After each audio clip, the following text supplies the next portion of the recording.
Olá, boa noite. Sejam todos muito bem-vindos ao canal Embarque Imediato, trazendo as últimas notícias do mundo rodoviário. A empresa União Transportes apresentou nesta segunda-feira, dia 15 de maio, novos ônibus na cidade de Várzea Grande, no Mato Grosso. A cidade fez 156 anos e, costumeiramente, nos aniversários municipais, a companhia faz a apresentação de novos veículos. Desta vez, são 16 unidades com ar-condicionado, tomadas USB para carregamento de celular, acesso à internet por Wi-Fi e acessibilidade por meio do elevador. Como parte das comemorações, os veículos saíram em desfile. Cada ônibus tem capacidade para 72 passageiros, entre sentados e em pé. O modelo é Caio Apache VIP 5, da quinta geração, com chassi Volkswagen 17230 OD. A empresa Metropolitana de Transportes Urbanos informou que a linha Metropolitana 908, conhecida como Circular 08 e Circular 07, que opera na região da Baixada Santista, em São Paulo, terá mudança de itinerário e denominação a partir do próximo sábado, dia 20 de maio. A alteração tem como intuito otimizar o tempo de percurso, oferecendo mais alternativas aos passageiros em seu deslocamento. Já as linhas 968 Centro e 969 Praias terão integração tarifária no ponto da Avenida Realberto 1, número 364, com a utilização do BR Card. Segundo a EMTU, não haverá mudança no valor das tarifas ou redução de viagens dos ônibus nas vias em questão. A próxima programação e novos itinerários estarão disponíveis no aplicativo EMTU Oficial e no site da Companhia do Transporte Coletivo a partir do sábado, dia 20. Nessa segunda-feira, dia 15 de maio, o primeiro serviço de ônibus autônomo do Reino Unido foi aberto ao público. Operado pela empresa Stagecoach, o AB1 realiza um trajeto de 22,5 km em uma velocidade que chega a 80 km por hora. Para quem tem pressa, o AB1 percorre uma rota de 22,5 km por hora na Escócia. A passagem para um adulto custa €7,20, cerca de R$ 38 na cotação atual. Os 5 ônibus autônomos em operação conseguem realizar cerca de 10 mil viagens por semana. Ainda que os veículos sejam autônomos, as viagens são conduzidas com 2 funcionários a bordo. Os veículos operam utilizando diversos sensores e inteligência artificial. De acordo com o site do serviço, a tecnologia utilizada tem a capacidade de ver 360 graus, possibilitando reagir mais rápido a incidentes e visualizar melhor em mau tempo. As informações sobre o trajeto durante a viagem ficam disponíveis no aplicativo da Stagecoach. O serviço é parte de uma iniciativa do projeto CAV Forte, administrado pela Stagecoach, e conta com financiamento do Centro para Veículos Conectados e Autônomos do Governo do Reino Unido. Os ônibus utilizados são do modelo Enviro 200AV, fabricados pela empresa britânica Alexander Dennis. Na semana passada, Paul Davis, presidente da Alexander Dennis, disse que a empresa acredita que os sistemas de direção automatizados como essa melhorarão a segurança ao reduzir o tempo de reação. Além disso, ele argumentou que esse sistema possibilitará conduzir um ônibus de maneira mais eficiente, otimizando a aceleração, resultando em uma economia de energia e redução de desgastes do veículo. Neste ano de 2023, entre os meses de janeiro e maio, foram registradas 165 ocorrências com postes danificados após colisões na região metropolitana de São Paulo. Este número representa uma redução de 14,50% no número de casos em relação ao mesmo período do ano passado. Segundo a Enel Distribuição São Paulo, houve um total de 499 ocorrências do mesmo tipo entre janeiro e dezembro de 2022. A quantia apresenta uma queda de 4,58% se comparada com o ano de 2021. Um exemplo de acidente da mesma natureza foi a colisão de um caminhão-guincho que rebocava um ônibus em um poste na região do Morumbi, como já trazemos aqui no canal no dia 29 de abril de 2023. Em casos de acidente envolvendo postes, a Enel orienta as pessoas a seguirem os seguintes passos. Se houver queda de cabos, procurem ficar no interior do veículo, sem tocar nas partes metálicas, até o atendimento pelas equipes da empresa. Não tocar em cabos que estejam no solo sobre o carro ou ficar embaixo de estruturas danificadas. Nunca tentar realizar o isolamento da área. Caso o poste tenha caído sobre o veículo, o motorista não deve sair do automóvel até a chegada de socorro. No caso de pedestres que estiverem passando pelo local, local, a companhia alerta para não se aproximarem e chamarem pelo socorro imediatamente. Mantenha o veículo com a manutenção em dia, verificando o estado dos pneus, dos freios, dos faróis e dos retrovisores. Não dirija sob o efeito do álcool, remédios ou qualquer outra substância tóxica. Não use celular enquanto estiver dirigindo. Além de colocar em risco a sua vida, dos pedestres e dos outros motoristas, a infração para quem é pego usando o celular na direção é considerada gravíssima. Fique atento às condições da pista e do clima. Em caso de pista molhada ou de neblina, dirija com cuidado. Diminua a velocidade e mantenha a distância dos demais veículos. E respeite sempre a sinalização de trânsito e os limites de velocidade da via em qualquer dia, local e horário. O Conselho Administrativo de Defesa Econômica, órgão do Ministério da Justiça, deu um parecer que restringe a liberação de novos operadores em rotas interestaduais à viabilidade econômica das linhas. O objetivo, segundo o órgão, é regular o mercado e evitar a saturação em algumas rotas com excesso de oferta. Rotas de maior movimento como São Paulo, Rio de Janeiro, Belo Horizonte, Vitória e São Paulo, Curitiba, por exemplo, têm uma concorrência e vários pedidos em análise, seja em ligações ponto a ponto ou como em seções de linhas maiores. O parecer foi obtido pelo jornal Folha de São Paulo e confirmado pelo site Diário do Transporte. Em contrapartida, se for seguido integralmente pela ANTT, pode significar que muitas dessas solicitações podem ser negadas. Vale ressaltar que o parecer diz sobre novos operadores nas linhas solicitadas e não no segmento rodoviário regular. Assim, se levado em conta, pode levar à negativa de pedidos feitos por empresas novas e também pelas tradicionais. No dia 29 de março, o STF determinou que a ANTT não pode impedir a entrada de novos operadores no mercado ao julgar constitucional o atual modelo de autorizações para as linhas. Entretanto, o STF facultou à ANTT a criação de regras e critérios para o atendimento ou não dos pedidos. O parecer do CADE é uma resposta à ANTT dentro dos dois processos do Supremo.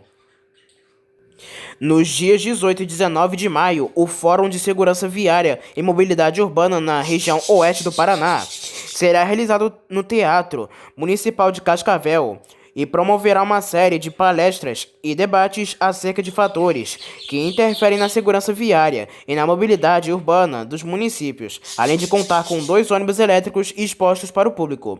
A programação do evento será, no dia 18 de maio, do período da manhã, o painel 1 será sobre saúde e no período da tarde, painel 2, gestão e educação, painel 3, infraestrutura viária e painel 4, segurança pública. Já no dia 19 de maio, no período da manhã, o painel 1 será integração no transporte intermunicipal e o painel 2, plano de mobilidade. E no período da tarde, o painel 3, qualificação no sistema de transportes, painel 4, eletromobilidade e implementação dos ônibus elétricos e painel 5, micromobilidade.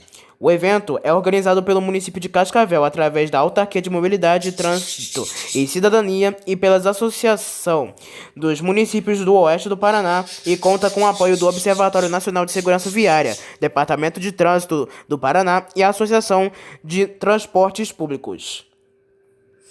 Já está disponível para comercialização a viagem entre Nova Almeida, Distrito de Serra, e Belo Horizonte, a partir de quinta-feira, dia 18 de maio de 2023, quando a Suzantur retorna o serviço por meio de arrendamento com autorização da Justiça. O valor é de R$ 232 na categoria executiva com ônibus de padrão piso único. A comercialização já está disponível tanto no site da Nova Itapemirim quanto em buscadores como Clickbus. A saída é às 7h30 da noite. A partida de Belo Horizonte será às 8 horas da noite do dia 19. São partidas diárias. A Suzantur confirmou ao Diário do Transporte que nos próximos dias retoma mais linhas.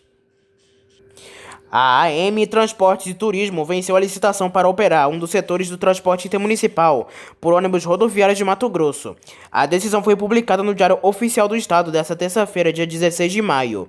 A empresa ofereceu o menor valor do coeficiente tarifário do serviço público, com valor de outorga de R$ 5,3 milhões para a exploração do serviço na área MIT3, Barra do Garças, na categoria diferenciada. O contrato é válido por 20 anos, quando a empresa deve realizar o atendimento e operar as linhas que conectam os municípios desta área. Lançada ainda em 2019, a licitação do Sistema de Transporte Coletivo Rodoviário Intermunicipal de Passageiros estava dividida em 8 mercados e 13 lotes para concessão durante um prazo estimado de 20 anos. Entretanto, nem tudo foi concluído. O processo licitatório é marcado por entraves judiciais e atrasos em relação aos primeiros cronogramas previstos.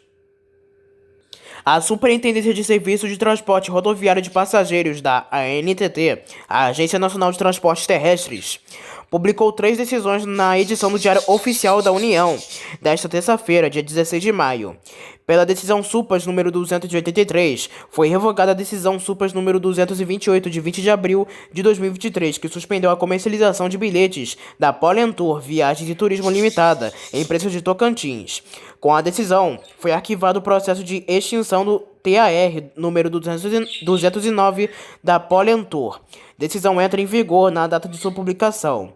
A decisão SUPAS número 228, publicada em 20 de abril, suspendeu a comercialização de bilhetes da Polentour devido à não atualização da documentação junto à agência, conforme determina a resolução da número 4.770, de 25 de junho de 2015. Já pela decisão SUPAS número 267, o consórcio Guanabara de Transportes foi autorizado a modificar a prestação do serviço com a implantação das seções de Barbacena e Conselheiro Lafayette para Três Rios e Vassouras, no Rio de Janeiro, na linha Belo Horizonte-Angra dos Reis, prefixo número 06026200. A BID, multinacional fabricante de veículos incluindo para o segmento de transporte de passageiros, possui atualmente 100 ônibus elétricos em operação no Brasil com 200 condutores capacitados e com uma frota em expansão, inclusive na cidade de São Paulo, onde a totalidade de veículos elétricos do transporte público é de sua responsabilidade, vem ampliando o número de motoristas treinados nesta função. Com treinamento prático e teórico, os condutores adquirem um conhecimento sobre os veículos elétricos, conhecem mais sobre essa tecnologia nova e seus componentes, funções e acessos, como é explicado por Aldo Santos, supervisor de serviços de infraestrutura de carregamento da BID. A parte prática da direção acontece depois, com foco na segurança e na eficiência para atingir maior autonomia com a carga da bateria, além das particularidades do veículo. Explica Aldo, que afirma que os elétricos possuem torque instantâneo, ou seja, é necessária menor pressão no pedal do acelerador, na comparação com o ônibus a diesel. Procuramos quebrar certos mitos, como o que alega que os nossos veículos aceleram de forma espontânea. Isso não existe. Na verdade, em todos os veículos da BID, quando acionado o pedal de freio, os motoristas são desabilitados. Os ônibus possuem um sistema com freio regenerativo em descidas e paradas, um diferencial em relação aos veículos a combustão. O treinamento ensina os motoristas a fazerem o uso deste recurso de maneira eficiente. Além disso, a capacitação inclui ainda o conhecimento sobre tecnologias embarcadas, como sistema de ajoelhamento bilateral, sistema de controle eletrônico de suspensão, que pode ser elevada para transpor obstáculos, espelhos e câmeras eletrônicos ASR, controle de tração e controle de frenagem. Nestes ônibus elétricos, o ruído gerado pelo seu funcionamento é pequeno, quase chegando a ser silencioso, contribuindo para a redução de barulho nas grandes cidades. De acordo com a fabricante, os veículos elétricos possuem as seguintes vantagens. O ônibus 100% elétrico são grandes aliados na redução de poluentes e de gases que causam efeito estufa, além de baixa emissão de ruídos. Deixam de emitir 125 mil quilos de CO2 ao ano, equivalente ao plantio de 892 árvores. A bateria tem 2 ciclos de vida. No primeiro são utilizadas com aplicação de transporte. No segundo ciclo de vida, as baterias são remontadas em módulos para aplicações de armazenamento e gestão de energia. As baterias degradadas são retiradas e direcionadas para unidades de reciclagem.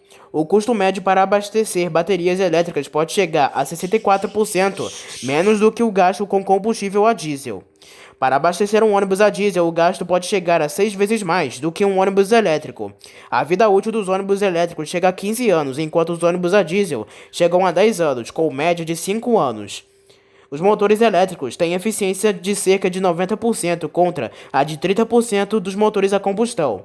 A manutenção dos ônibus elétricos é muito mais simples e barata, chegando a 50% do valor de um ônibus a diesel, além de eliminar as emissões de gases contaminantes e de efeito estufa. Os ônibus elétricos eliminam os ruídos que são causadores de doenças, especialmente entre crianças e idosos.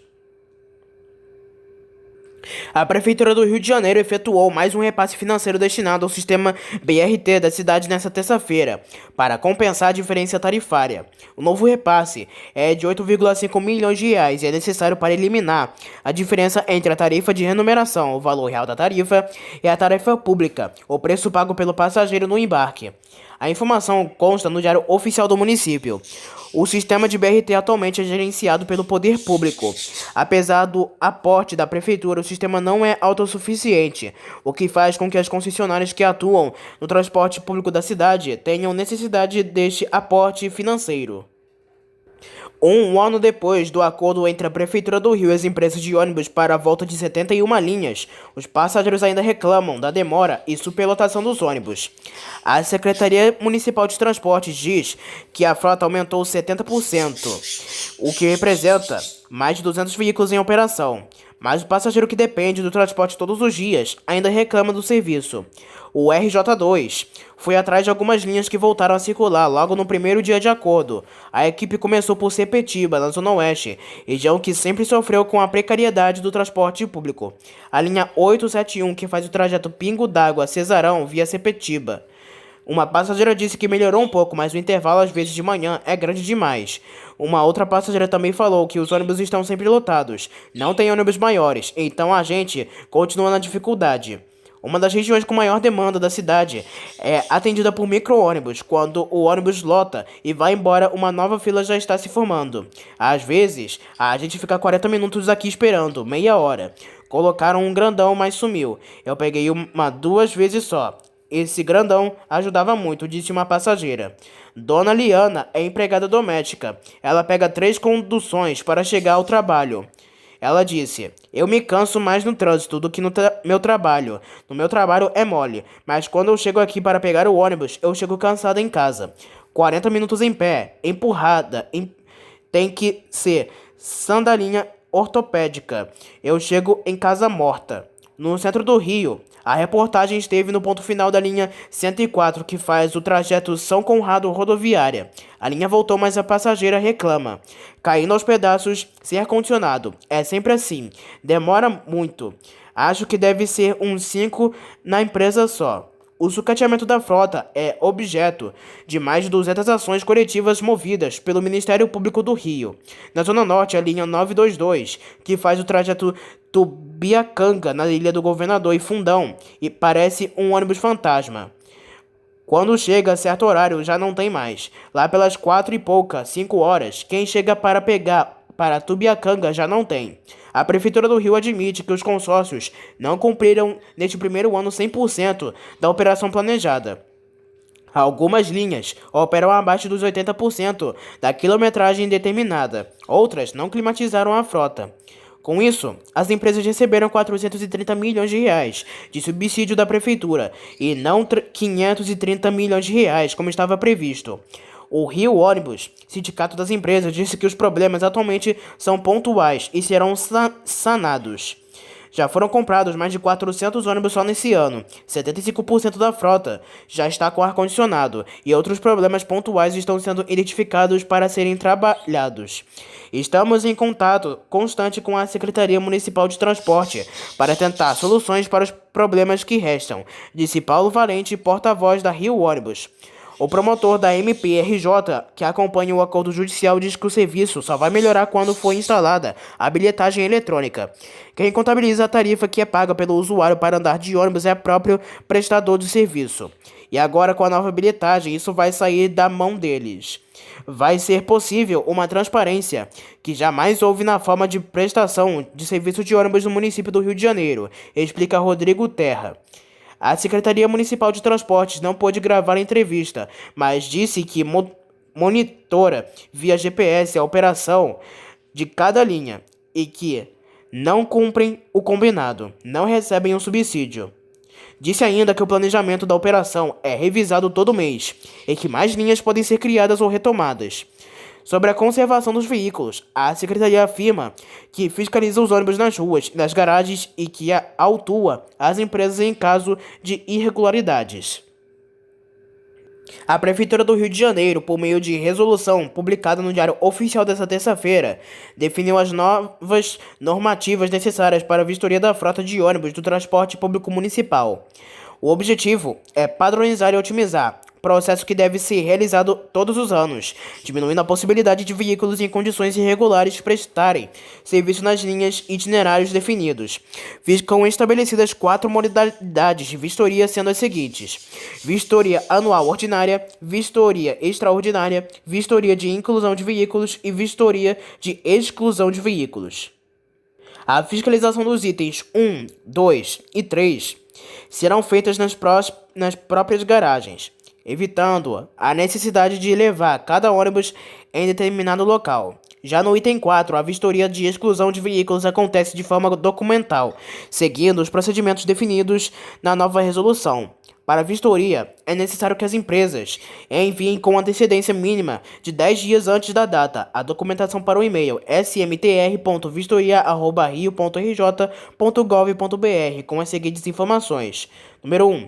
Petição inicial por meio de ofício contendo relação dos veículos a serem vistoriados, endereço completo do local onde será realizada a vistoria e indicação das formas de contato com o responsável pelo acompanhamento da vistoria. E 2. Documentação de cada veículo que deverá ser juntado em PDF único separadamente da petição inicial, comprovante de pagamento do documento de arrecadação municipal, referente ao exercício quitado, com antecedência mínima de 5 dias úteis anteriores à data do envio da petição inicial para a solicitação da vistoria, certificado de aferição do cronotacógrafo atualizado, certificado de registro e licenciamento de veículo atualizado, conforme cronograma de vistoria do Departamento de Trânsito do Estado do Rio de Janeiro vigente, comprovante de regularidade quanto a multas disciplinares aplicadas pela Secretaria Municipal de Transportes e número de planta do veículo aprovado pela SMTR, e certificação de segurança veicular, exclusivamente para os veículos com vida útil superior a 5 anos, a contar da data de sua fabricação, emitido por empresa credenciada junto ao Instituto Nacional de Metrologia, Qualidade e Tecnologia, a INMetro, que garanta inspeção de segurança veicular utilizando métodos de inspeção visual e mecanizada, conforme a norma NBR 140. Com a documentação enviada e aprovada, os fiscais da Secretaria Municipal de Transportes são enviados à garagem no dia definido. Caso a vistoria não aconteça, os veículos sem verificação passam a figurar como em situação irregular, ficando a empresa passível de infrações administrativas capituladas no Decreto Municipal no 36.343 de 2012 e nas demais legislações específicas vigentes. Em comunicado divulgado nesta terça-feira, a Petrobras definiu sua nova política comercial para o reajuste dos preços dos combustíveis.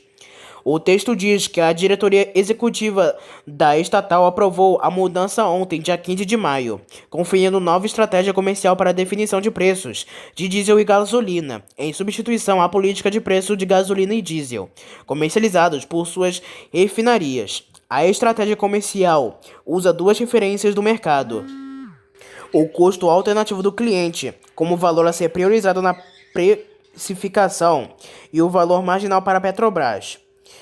O custo alternativo do cliente contempla as principais alternativas de suprimento, sejam fornecedores dos mesmos produtos ou de produtos substitutos, diz o comunicado.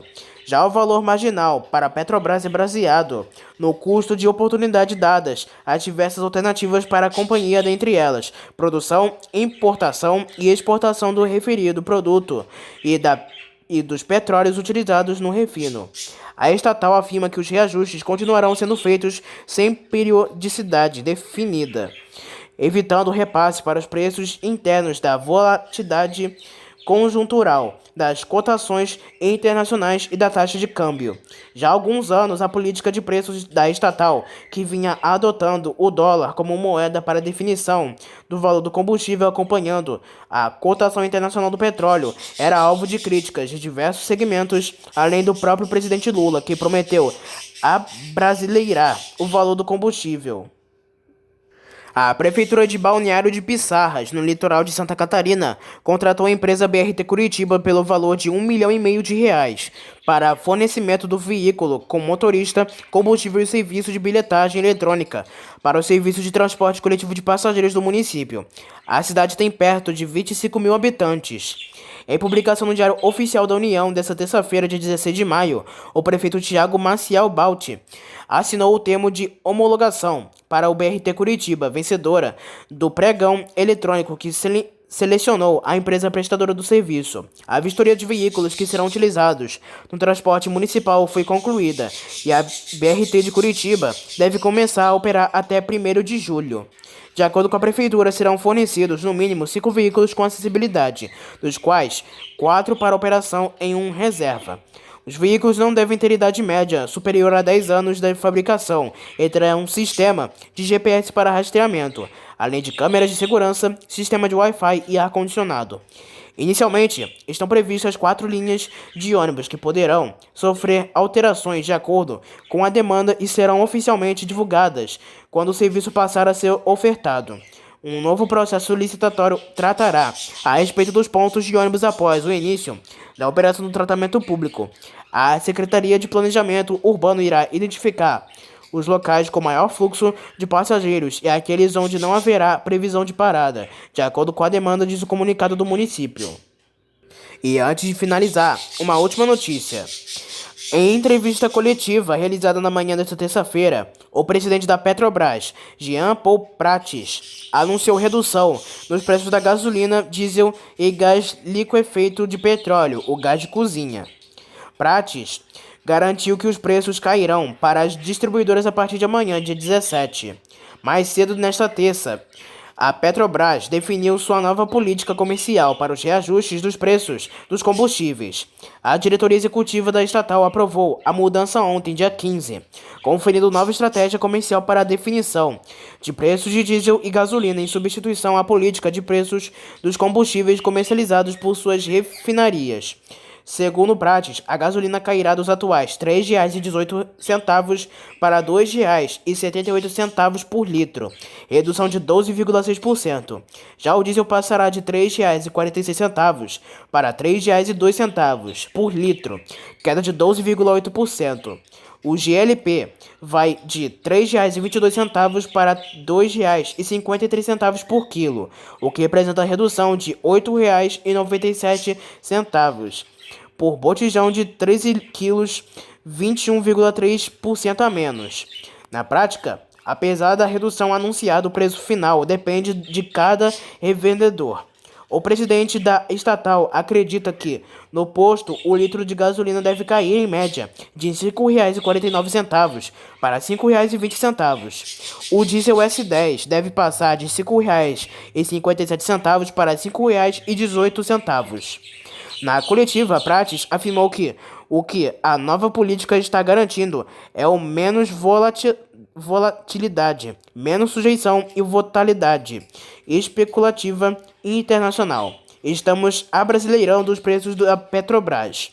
Se posso produzir com custos brasileiros em território nacional, usando para esse efeito a autossuficiência conquistada pelo país por vários heróis, pessoas, estadistas, regimes diferentes políticos que preservaram a luta para a autoeficiência em petróleo, ele precisa valer alguma coisa e fica refletida nesse momento da Petrobras, disse o presidente da estatal. Então essas foram as últimas notícias e informações do mundo rodoviário. Não se esqueçam que em breve traremos mais notícias somente aqui para você. Espero que tenham gostado do vídeo, uma boa noite para todos e até a próxima.